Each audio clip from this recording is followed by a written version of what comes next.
말씀을 갈망하는 인간 삶에서 말의 중요성. 신앙에서 하느님 말씀의 놀라운 신비를 묵상하기 위해 말이 삶에서 차지하는 중요성에 대해 먼저 생각해 봅니다. 말이란 얼마나 무서운가요? 나쁜 말은 얼마나 쉽게 우리 입에서 나와 타인의 마음에 상처를 남기는가요? 반대로 좋은 말은 얼마나 서로에게 큰 위안을 주고 살아갈 희망을 주는지요. 사랑하는 사람의 마음이 담긴 진실한 한마디 말은 우리의 존재를 일깨우고 삶의 빛을 비추며 의미로 충만하게 합니다. 반대로 증오와 시기가 담긴 말 한마디는 삶을 황폐하게 하며 살아갈 의미를 잃게 합니다. 이처럼 말은 사람을 살리기도 하고 죽이기도 합니다. 한편 우리는 온갖 잡다한 말들이 난무하는 시대에 살고 있습니다. 수많은 말들이 마음에 남지 못하고 피상적으로 지나쳐갑니다. 우리의 마음을 끌려는 유혹하는 말들 혹은 속이는 말들은 또 얼마나 많습니까? 그런데 진정 마음에 와닿는 말을 찾아보기 쉽지 않습니다. 그만큼 우리는 마음을 어루만지며 채워주는 말, 진실이 담긴 말을 갈망하고 있습니다. 우리를 살도록 하는 것은 우리에게 관심을 기울이는 사랑이 담긴 말입니다. 우리는 말씀에 목말라하고 있습니다. 나를 향한 의미 있는 말입니다. 구원을 가져다 주는 하느님 말씀. 그리스도 신앙은 나자렛 사람 예수님을 영원하신 하느님의 말씀으로 믿고 고백합니다. 하느님의 말씀이신 그분과 인간과 말씀을 나누기 위해 인간이 되어 오신 하느님의 아드님, 하느님 자신이십니다. 그분은 인간의 말을 통해 하느님의 말씀을 건네셨으며 그 말씀으로 인간은 그 존재가 일깨워져 새로운 존재로 변화하였습니다.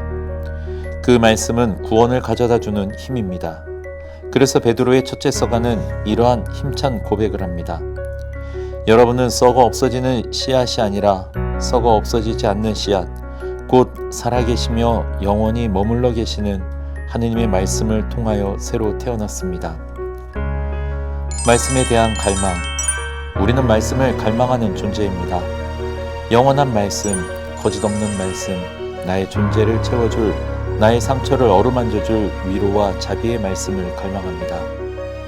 이러한 내적 갈망을 자신의 내면에서 발견하는 것은 하나의 영적 여정이며 훈련을 필요로 합니다. 우리의 내면은 세상의 온갖 잡다한 것들로 가득 채워져 있기 때문입니다. 말씀에 대한 갈망을 알아차리기 위해 필요한 것은 침묵입니다. 침묵은 가던 길을 멈추고 자신의 내면에 귀를 기울이도록 합니다. 침묵만이 나를 비우도록 세상 것들이 지나가도록 할 수 있습니다. 침묵은 하느님의 언어입니다. 진정 중요한 것에 눈을 뜨도록 하는 말씀의 학교입니다.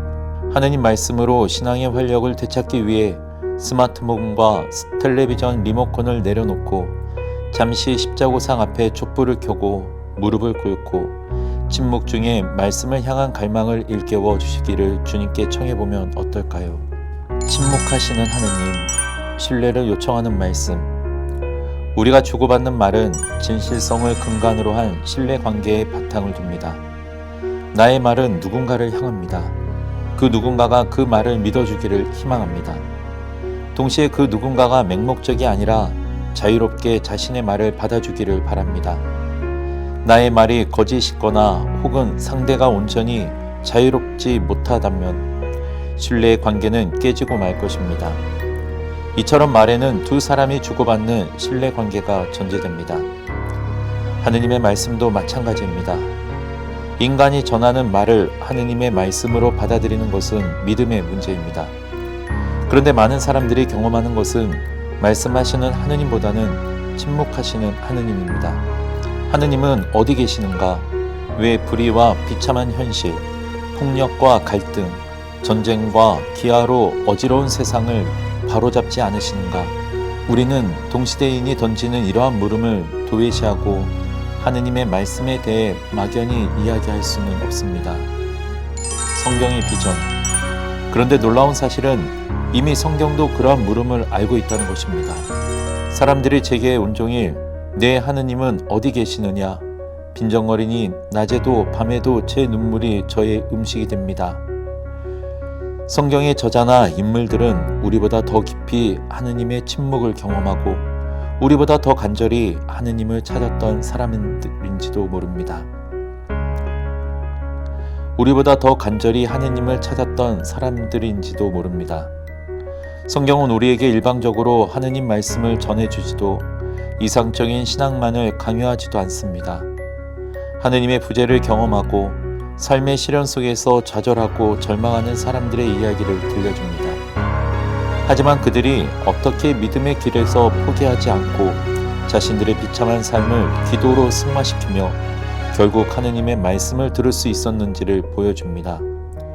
마치 우리가 하느님 말씀을 듣기 위해서는 시편의 저자처럼 예언자들처럼 주님의 사도들과 그 뒤를 잇는 수많은 주님 제자들처럼 각자의 삶에서 특히 하느님이 침묵하시는 듯한 그 비참한 현실에서 포기하지 말고 믿음 안에 머물며 기도로 하느님을 간절히 찾아야 한다고 말하는 듯 말입니다. 하느님과 새로운 신뢰관계. 하느님은 우리와 신뢰관계를 맺기를 바라십니다. 우리가 맹목적으로 믿기를 원하지 않으십니다. 그 관계 안으로 들어가기 위해서 필요한 것은 자신의 내면을 솔직히 들여다보는 것입니다. 믿지 않는 자신, 믿기를 거부하는 자신을 바라보는 것입니다. 혹시 내면 깊은 곳에서 의구심이 솟구치는 것을 발견한다면 두려워하지 맙시다. 왜냐하면 신앙은 불신앙의 극복이며 의구심과 하느님의 침묵을 관통하는 여정이자 영적 투쟁이기 때문입니다. 만일 우리가 의심하고 두려워하는 자기 자신을 솔직히 하느님께 말씀드릴 수 있다면 우리는 믿음의 길 위에서 이전과는 전혀 다른 국면에 들어설 것입니다.